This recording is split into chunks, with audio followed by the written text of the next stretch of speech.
আসসালামু আলাইকুম ভাই। ওয়ালাইকুম আসসালাম ভাই। ভাই আপনার একটা পদ্ধতি দেখলাম, আসলে ডিমের ট্রে মানে ডিমের খাঁচার মধ্যে ডিম রাখছেন 2 খাঁচা করে, এইভাবে কি বাচ্চা ফুটবে?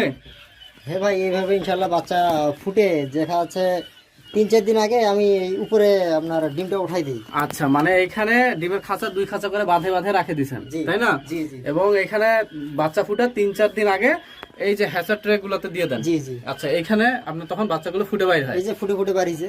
আচ্ছা, এইভাবে ডিমের বাচ্চাগুলো ফুটে ফুটে ফুটে ফুটে বাইরে। ও, তো দর্শক একবারে ইউনিক একটি পদ্ধতি, দেখুন এরকম পদ্ধতি আসলে কোথাও দেখা হয়নি। 2টা ট্রেতে ডিম বাঁধে বাঁধে মনে করেন ডিমটা আর কি বেশি ধরে আর কি। বেশি ধরবে। এক কথায় এখানে ডিম আছে মনে করেন 1 খাঁচাতে থাকে কয়টা? 42 পিস। 42 দুগুণা 84 পিস করে আছে, তাই না? জি। ট্রে বসছে কতগুলো? এটা আপনার একটাতে 12টা করে আছে। একটাতে 12টা, জি। মানে 516 পিস করে ডিম ধরতেছে। জি। এবং মোটামুটি 1500 থেকে 1600 ডিম আছে